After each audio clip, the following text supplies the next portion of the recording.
I am flying over some of the most famous vineyards in the world and drinking some of the finest of fine wines. In the mouth, the minerality.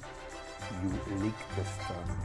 All in a quest to discover the origin of my beloved Shiraz wine. Sakartvelos Dalamajos. Cheers.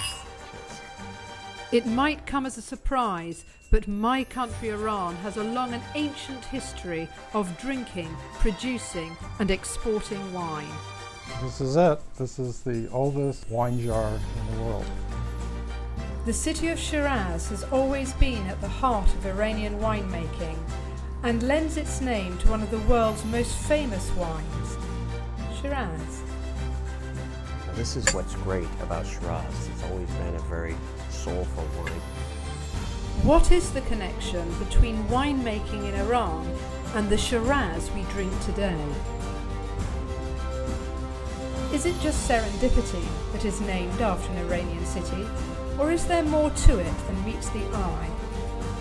To find out, I'm going to undertake a journey of discovery from prehistory to modern days. It's beautiful, overlooking the lake.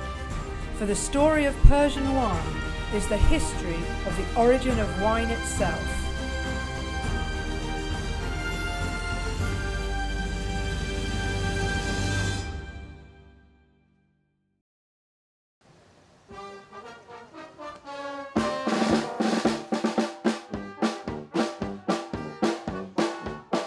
Over the past 4 years, I've been researching and studying wine. Today, I'm on my way to be initiated into the Hungarian Knights of Wine.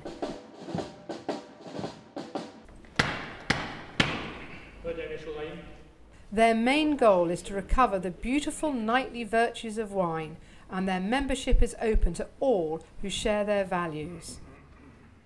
Shams Anahita.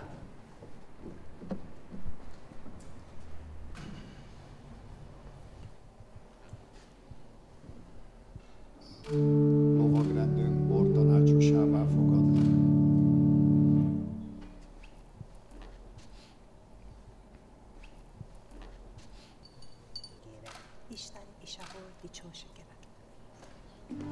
Learning about wine is not something I can do in my own country. In 1979, winemaking in Iran came to an abrupt halt. The Islamic Revolution had no tolerance for the production or drinking of alcohol. Vineyards were ripped up, wineries shut down, and a wine culture that went back generations was consigned to distant memory. Currently in Iran, there is no impetus to discover the provenance of Shiraz wine or its influence on Persian culture.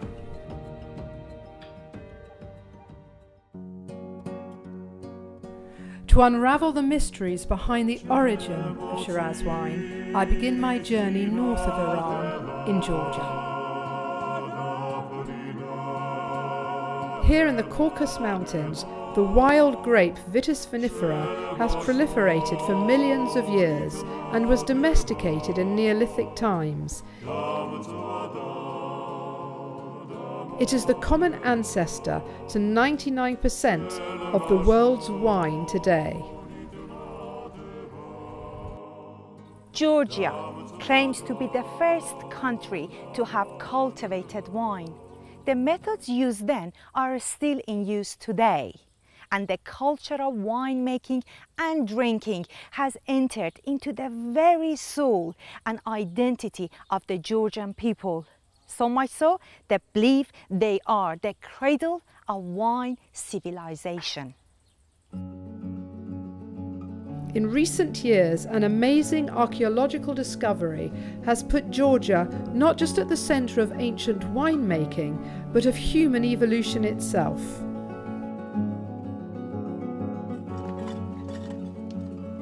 "85 kilometres southwest of the capital, Tbilisi, is the ancient site of Dmanisi.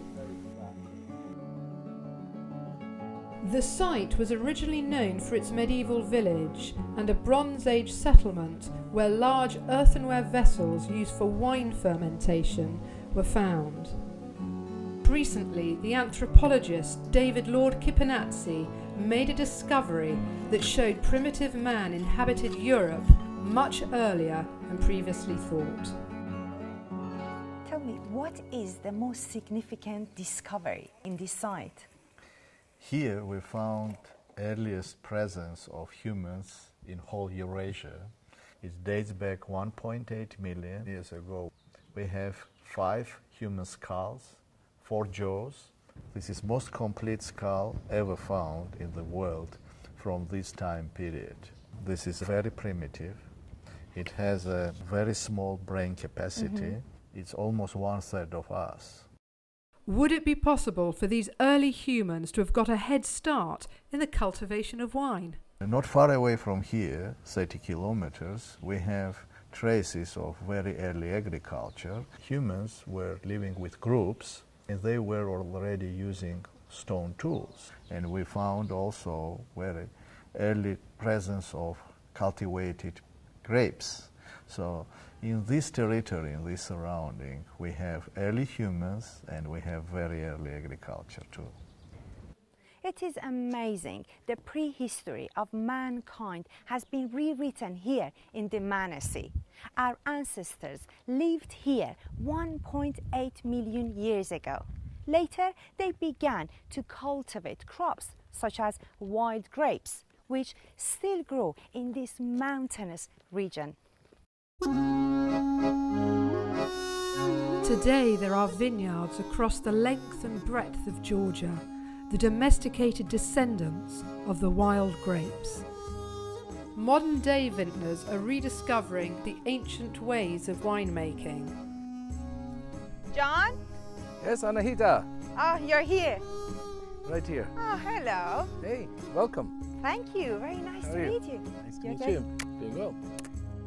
John Werdeman runs a successful winery and is quick to spot the significance of the Dmanisi discovery in relation to the history of Georgian wine. For a long time, Georgians claimed that not only were they the first winemakers, but they might have been the first settled European culture. Yes, they And the rest of Europe kind of laughed at them and thought this proud ancient nation that's a little bit too ambitious. And then all of a sudden we find the greatest humanoid skull outside of Africa, south of Tbilisi in Dmanisi. Very similar with wine.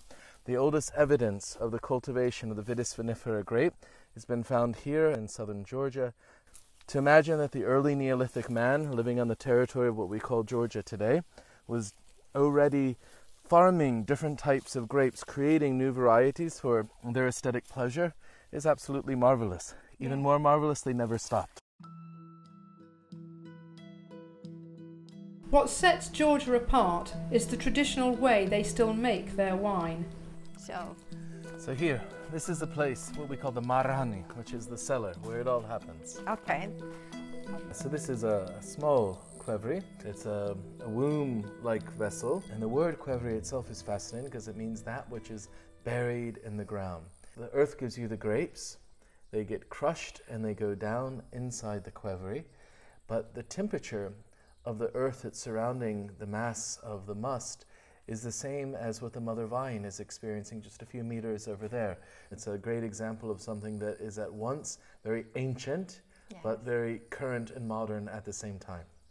The qvevri is used for fermentation, aging and storing wine.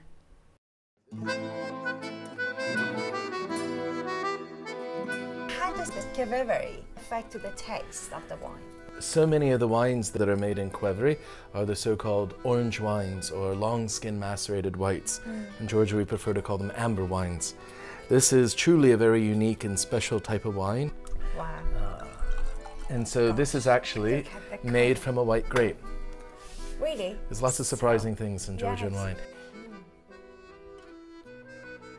I feel that it's like hibiscus and orange rind and citrus flowers. As the wine begins to flow, John starts to recount famous Georgian legends about vineyards.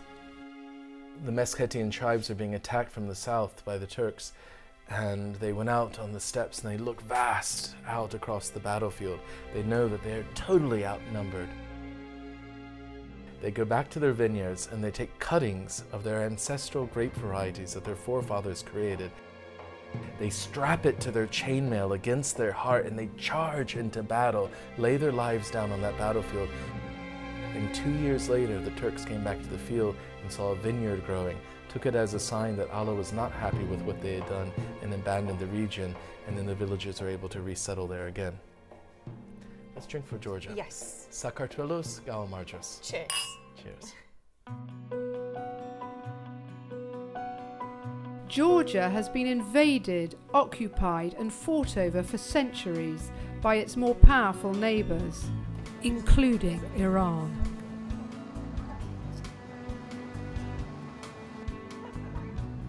Today, in the capital Tbilisi, the statue of Kartlis Dede overlooks the city. She symbolises the Georgian national character.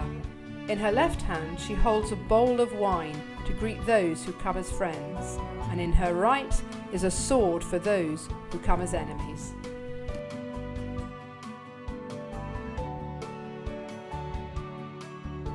In Iran, drinking wine from a horn is an ancient custom, and so it is here too in Georgia.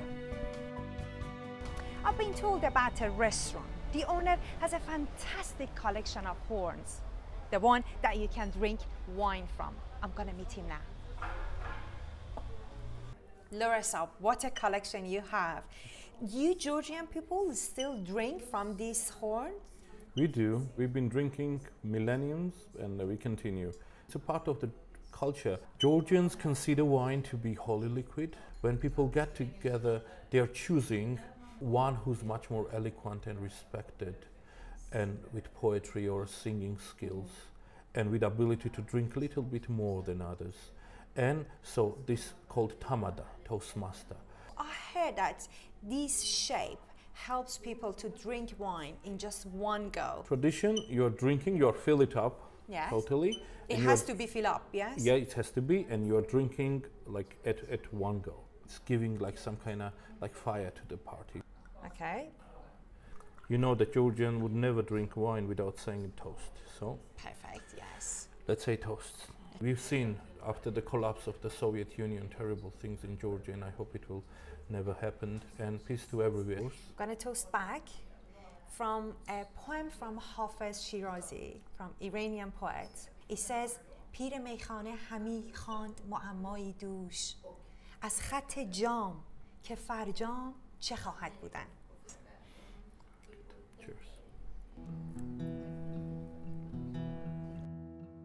Witnessing Georgia's wine culture makes me want to discover more about Iran's place in the history of wine.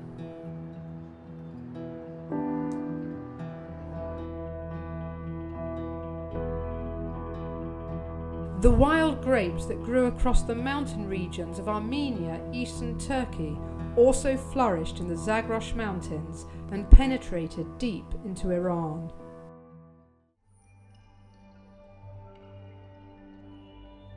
My country has an ancient tradition of wine culture. I grew up being told the story of how wine was discovered. A beautiful courtesan at the court of the mythological king Jamshid lost favour. Overwhelmed with pain and sorrow, the courtesan tried to poison herself by drinking from a jar filled with fermented grapes. After experiencing the juice's intoxicating effects, she fell asleep. The next morning, the beautiful young lady awoke, and she discovered she was no longer depressed, but felt rejuvenated instead.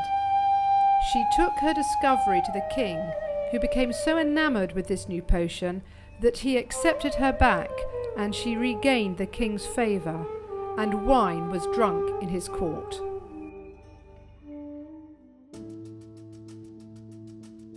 Archaeology tells a different story as to where and how wine was first cultivated in Iran. In 1968, at Haji Firuz, a village in the Zagros Mountains, a team of archaeologists from the Penn Museum in the United States uncovered a Neolithic kitchen with 6 mysterious jars. 4 of those jars remain in Iran. The other 2 went to America, and it was only after new scientific methods were available that one of the pots gave up its biggest secret. I'm in Philadelphia to meet the foremost expert in biomolecular archaeology, who uncovered the vessel's purpose. Oh, hello. Patrick. It's great to see you. Great to see you too. And I want to show you the oldest wine jar in the world. Yes, please. thank you. So Patrick, this is the 7,000 years old jar. This is it. This is the oldest chemically identified wine jar in the world. Years after the jar was reconstructed, new chemical tests for wine residues were discovered. Patrick decided to re-examine the Iranian Neolithic jar, and in particular a red residue that could be seen with the naked eye. Try to take a look down there and see. They're very That area? right. Mostly toward the bottom, you will see, very small areas of reddish material, which then I was given permission by the destructive testing committee of the museum to scrape out a small sample, and then we carried out the same analyses and were able to determine that, in fact, we had a wine jar. Now, the other 4 jars, they're in the Tehran Museum, but no one has ever gone there to get samples out of those 4 jars and see if they all contained wine. Because if they all contained wine, this is a 9-liter jar. So if we had 6 jars, we have about 50 liters, which for an average family is a pretty good wine cellar. We're really talking about a lot of wine. We're in an area at Haji Firuz where the wild grape, Eurasian grape, grows, Vitis vinifera. So they could have gone out and they could have collected wild grapes and made, some wine, but could they make thousands of liters of wine? So it suggests that they've already taken the grapevine into domestication, because the advantage of the domesticated grapevine is it has the male and female on the same flower. So it's able to produce a lot more grapes, a lot more wine. Very close to these jars were found stoppers that fit exactly the diameter. And then the other thing they would do is put a tree resin in it that has antioxidant properties that kill off the bacteria that could cause it to go to vinegar. Here's Iran with all this technology about winemaking in this very early period. It's just astounding. If you look at the map to Georgia, Armenia, and Iran, Turkey, and Syria, you see that they are all winemaking around there. Do you think that this winemaking comes from east to west? We have a general origin in the Near East, and from there it spreads out to the rest of the world. We do know that domesticated grapes in Europe, such as Pinot Noir, are closest by their DNA to the Near Eastern wild grape. What about Shiraz city? The earliest evidence we have of grapes from Shiraz is around 2500 BC. But the wild grape did not grow in Shiraz, so it cannot have been domesticated in Shiraz. That can only mean that they were starting to transplant the grapevine from farther north. And eventually they got to Shiraz, which has this great affinity or association with wine. So wine cultivation started in the north, made its way down the Zagros Mountains, and then onto the plains of Shiraz. Since I've known that we got permission to film this jar, I've had butterflies in my stomach to finally see a receptacle that held wine made over 7,000 years ago. How remarkable is that? The city of Shiraz was famous for the splendor of its wine. Shirazi wine was exported both west and east, and its many delights were captured in the wonderful poetry of Hafez, who wrote in the 14th century and whose tomb is at the heart of the city.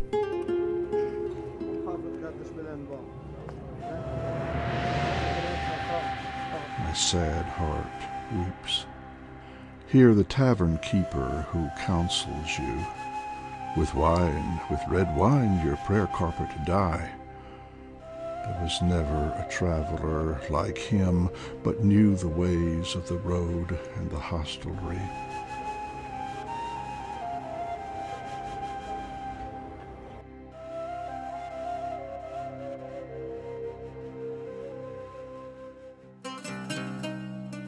In the 17th century, 300 years after Hafez's death, a Frenchman, Jean Chardin, travelled to Iran and was commissioned to create jewellery for the reigning Shah, Abbas II.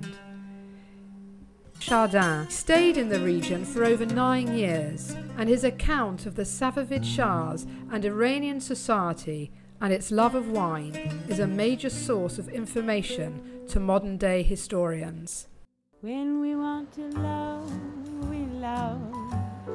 When we want to kiss, we kiss. I've come to Chardin's hometown, Paris, to meet an expert who has studied these sources about the Shirazi wine trade, Francis Richards. In Iranian history, we know about Shirazi wine or Shiraz wine. What can you tell us about Shirazi or Shiraz wine? What is historically sure that from the 16th century it started to be production of a good wine, a fine wine with the name of Sharab-e-Shiraz, wine of Shiraz, and its production was well attested in documents since the beginning of 17th century. According to Chardin, these lands were under the direct control of the Shah.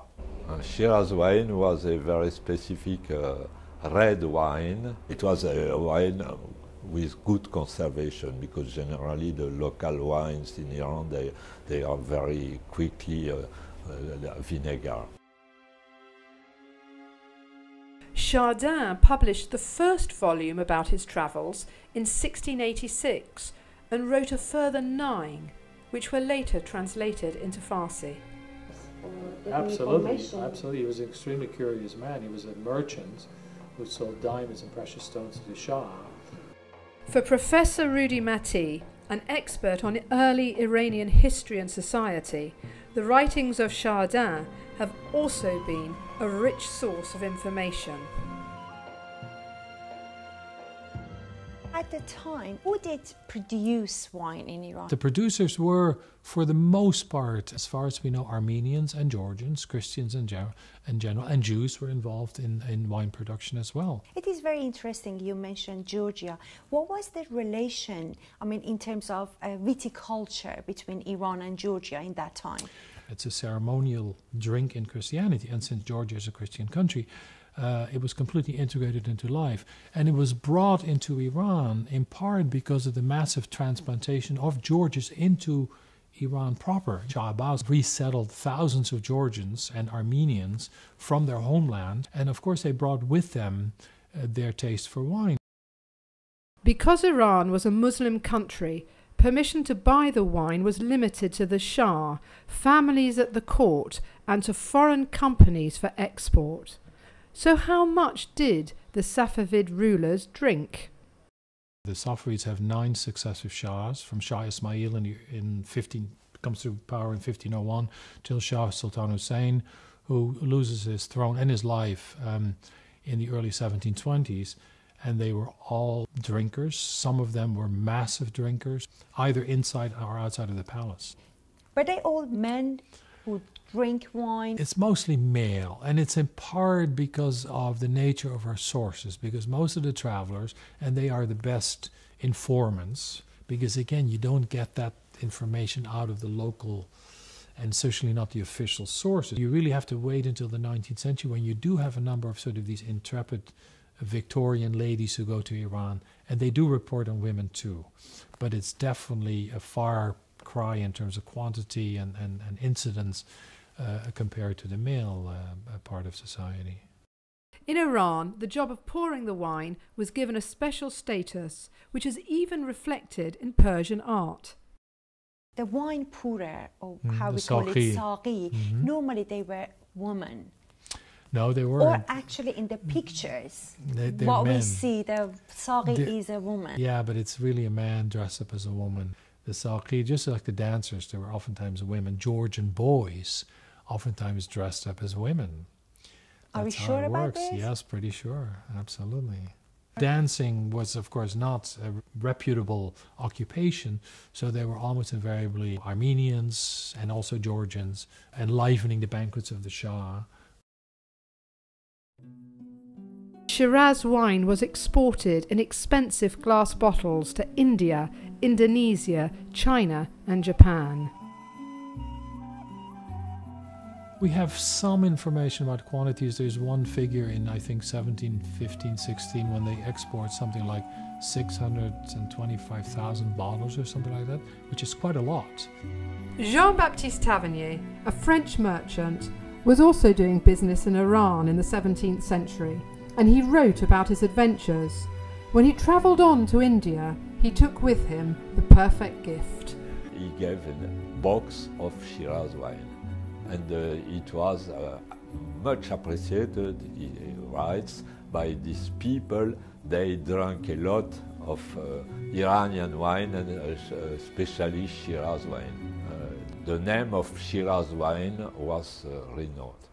Shiraz as a city became, associated with free living, unrestrained wine drinking. That was a trope that evolved over time among Iranians themselves, as well as in the West.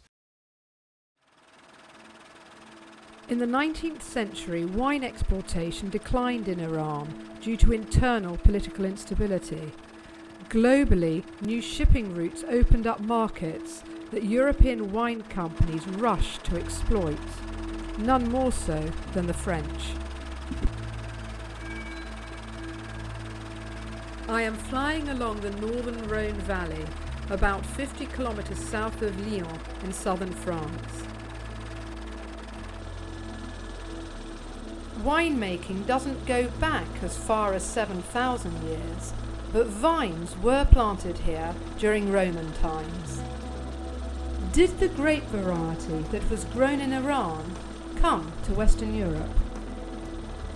Legend has it that the Hermitage vineyard, with its famous chapel, began when a knight brought back from the Crusades a Persian vine.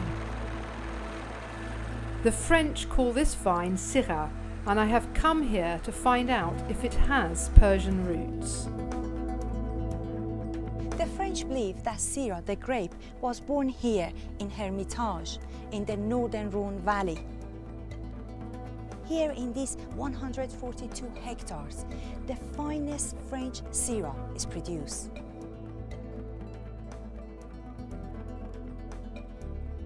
To find out the latest scientific discoveries about the origin of the Syrah grape and whether it's related to a Persian variety from Shiraz, I'm meeting grape geneticist José Vuillamos.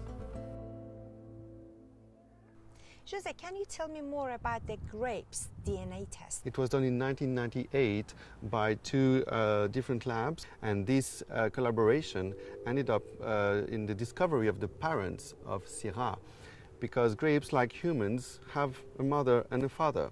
And it was really a surprise to find out that Syrah is a natural, spontaneous crossing between two local vines from this area.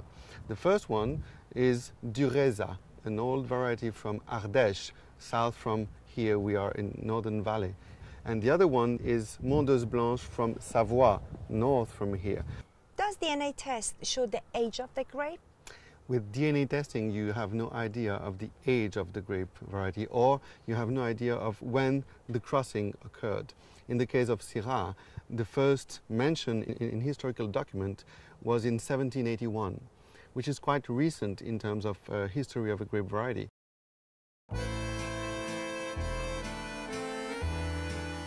Below the vineyards lie the town of Tain-Hermitage. it owes its wealth to Syrah's fame. And it's here that legendary winemaker Michel Chapoutier has his winery.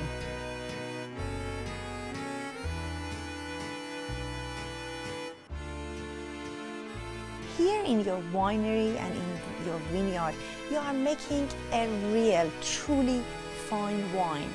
How do you achieve it? At first, we are working in Hermitage, which is one of the most famous vineyards in France. Also one of the oldest, because the vineyard were here 4th century before the Christ. Hermitage is also the birthplace of the Syrah. The vineyard is named after the story of a Crusader knight, Gaspard d'Esternberg, who was wounded in a battle during the Crusades in the 13th century.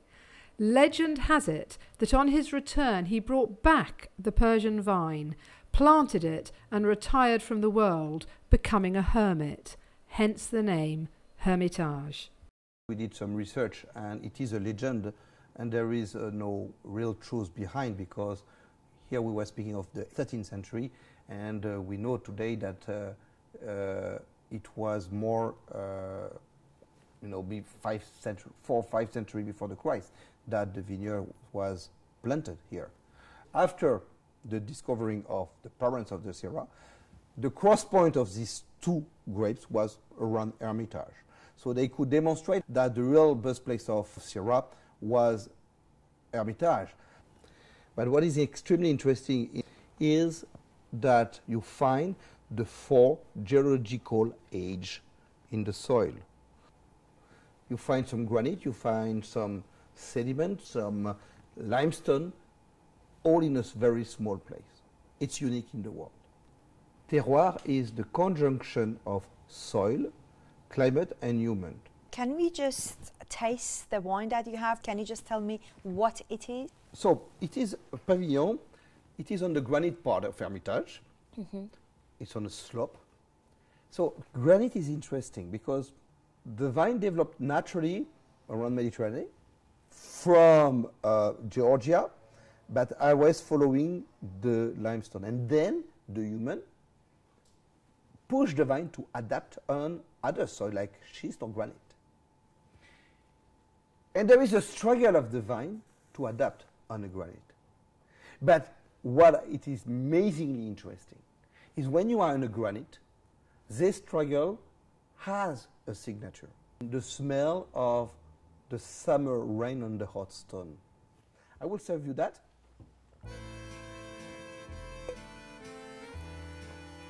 Thank you. 100% Syrah. Oh, is it 100%? Yes, 100%. As a winemaker, I'm not interested by the fruit of the wine. For me, a wine has to play on the texture. The fruit is in the nose. So if we put on the nose, we have, the granite, this mineral smell. We have a touch of licorice. Yes. And at this time, in the mouth, the minerality. You lick the stone. We feel the granite, the smell of rain on the hot stone. Mr. Chapoutier, I have to say that Syrah or Shiraz, this is a delicious wine. Thank you. Cheers.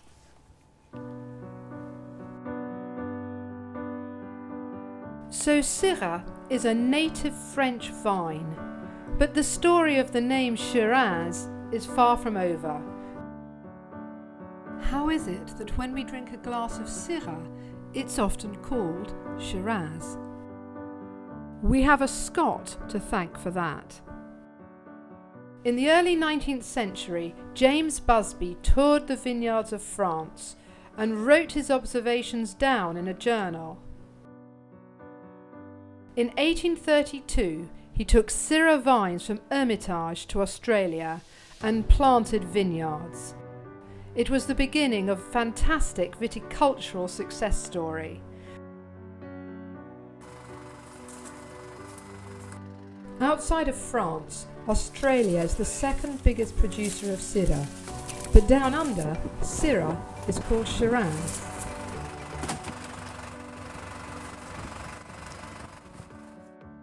Shiraz is now a brand name marketed across the globe. How did the vine acquire its new name? One theory is that Busby simply made a mistake. The labeling of the vine that arrived in bunches was probably difficult to read, so that Busby spelled it wrongly. He spelled it S-C-Y-R-A-S. And if you pronounce it the Australian way, you would pronounce it Shiraz. So the use of the name Shiraz in Australia comes from a mispronunciation of the variety. But it is possible that Busby didn't make a mistake, that it was intentional. Busby's journal of his visit to Hermitage has a curious footnote. It reads, according to the tradition of the neighbourhood, the plant Shiraz was originally brought from Shiraz in Persia. So the name Shiraz was already on French lips, and not just the mispronunciation of a Scotsman. There is evidence that the French in the 19th century were importing wine from warmer climates to bolster the alcohol content of their own. We have to keep in mind that we had some time much colder in the past. The Rhone used to be frost every winter. They were importing wine from warm countries, from Iran. That was the perfect sort of wine, where probably the wine was very sweet, had a real concentration. Maybe the vine was named Shiraz to sound more exotic, a testament to earlier times when Shiraz red wine was famed for its quality.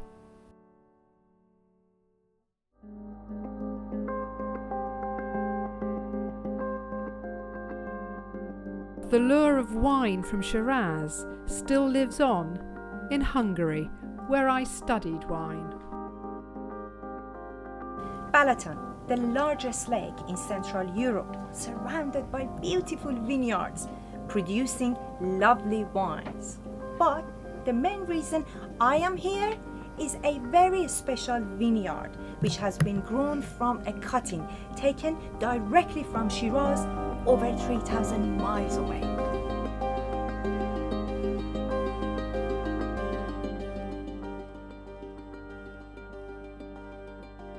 The man behind this venture is winemaker Huber Schralemli, who fell in love with Iran and who has an extraordinary tale to tell.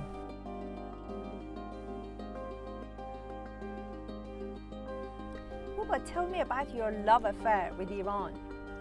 Ez több volt, mint egy egyszerű szerelem.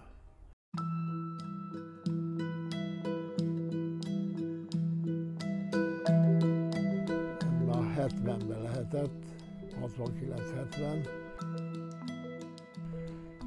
Télvíz idején két barátommal elindultunk autóval, és akkor megérkeztünk Iránba. Méghozzá, ez érdekes módon, Khomeiniba. He ended up staying there for almost a decade. Most lent voltam Perzsiában, akkor 80-as évekig, amikor jött a Khomeini, nem tudom, hogy melyik volt az, vagy 80-ba. Közel voltam, sőt személyesen ismertem a Golamrezáékat, és ugyanakkor a Khomeininek a családját Khomeiniból. With the fall of communism in Hungary, he returned home, but Iran had left its mark on Huber. Huber, tell me, when did you start making wine? About 90. 90 körül kezdtem el itt a szőlővel foglalkozni. Méghozzá volt egy barátom, aki már meghalt, ő szintén borászkodott, és ővele mentünk le Perzsiába is. Az első Shirázt tilos volt kihozni, de főleg behozni tilos volt, de behoztuk. How did you get the wine out? Én, ha lehetett, mindig autóval mentem, jöttem Perzsiából. Legalább ezt az utat Perzsia és Bécs között megtettem. Már voltak, akik ismertek is a határon, például a Perzsa oldalon, nem volt probléma. Back in Hungary, Huber created a vineyard from the Iranian vine and has been making and selling his Shiraz wine ever since. So, Huber, this is your Shiraz vineyard, right? Yes? Yes. This is beautiful, overlooking the lake and the volcanic hills. How big is it? More than 3 acres. Oh, is it? Yeah. Huber, how the lake affect this grape? The lake is our second sun. So it's Because really the effective. reflection from the sea. And does it affect the quality of wine you will make? Of course. Huber, when are these going to change color, these grapes? I would say in August. Reminiscing with Huber about Iran and seeing and touching these Shiraz grapes has stopped me in my tracks. The smell of this wine transporting me back to my youth in Iran. I used to play with my sister around these kind of wines. It makes me nostalgic.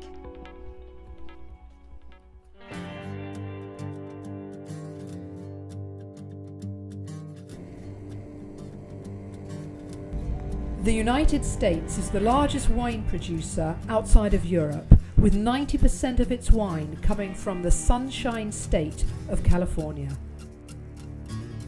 Defined by mountain ranges and influenced by its proximity to the Pacific Ocean, the Napa Valley enjoys a dry Mediterranean climate perfectly suited to the growing of fine wine grapes. The wine here is marketed under the French name Syrah, with one notable exception. I have come to a winemaker who almost uniquely in Napa Valley calls his Syrah wine Shiraz.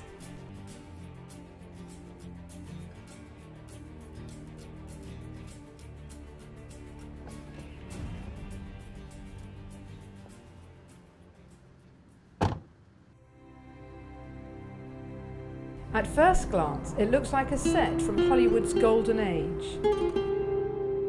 On closer inspection, it makes me feel at home. The history of winemaking in Iran has been long forgotten in the midst of time. But one Iranian has traveled across the globe and brought here to California the hospitality and splendor of Persian culture. Dariush Khalidi is from Shiraz. He is named after the Persian king Darius the Great, who built the palace of Persepolis 2,500 years ago. When we start thinking about what kind of building, my architect, he said, you know, the name of the wine is Dariush, and you have a picture of Darius the king on the label. Why don't we make the palace of Dariush here?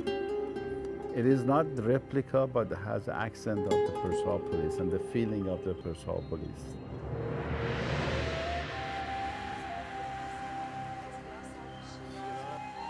We have many, many visitors, and some of them are Persian, some of them come from Iran.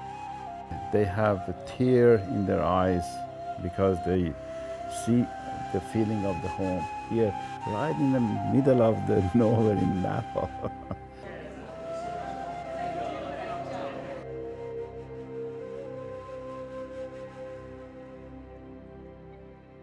You know, there are many, many good memories that I have from Shiraz. It's a beautiful city, and the weather is just perfect, especially in the springtime. The Shirazi people are very happy people, and they like to enjoy with their wine, especially with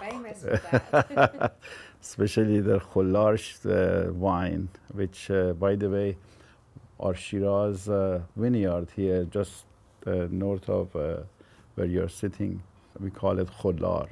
So in a memory of Khollar.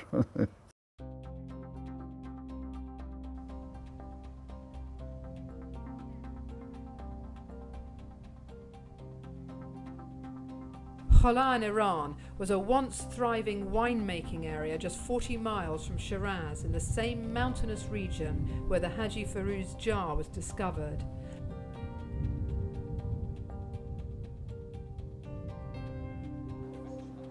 Shiraz is top of the agenda as Dan DePolo, Dariush's right-hand man, hosts a wine tasting for potential buyers. So this is the 2008 Shiraz. These are 35-year-old vines. This is what's great about Shiraz, is it's always been a very soulful wine to me. Shiraz is about, more of the heart, and for Dariush, it's more about his history and his culture. He had to make it in Napa. I like this one. You like the Shiraz? Yes. Yeah, this sort of the richness. I do too.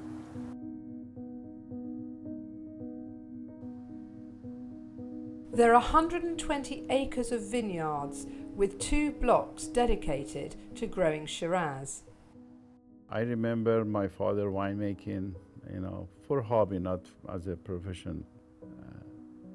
And I remember they was bringing the grapes and putting it in a big clay vat. I was going on top of that clay vat and smelling and enjoying that wine. Sometimes stole a sip of that wine.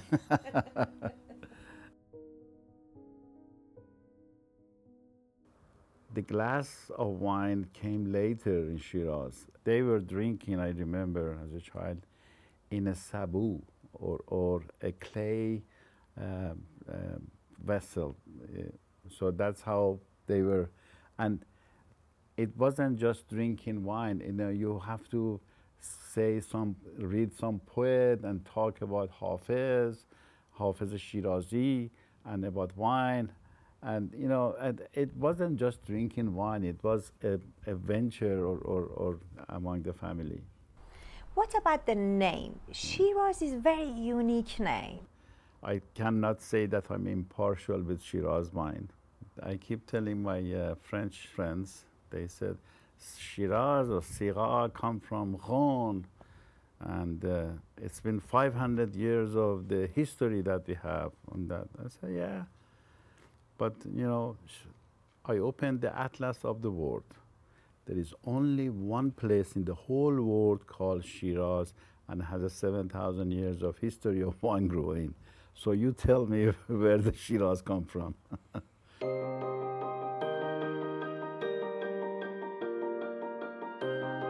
During the course of my journey, I've discovered that Iran and wine production has gone hand in hand for over 7,000 years. The Shiraz wine of old was praised by poets, drunk by shahs, and exported abroad. Today the name Shiraz lives on in the vineyards and wines of the New World. It seems fitting to conclude my quest here in California, in the Shiraz vineyards of Dariush, a native son of Shiraz City.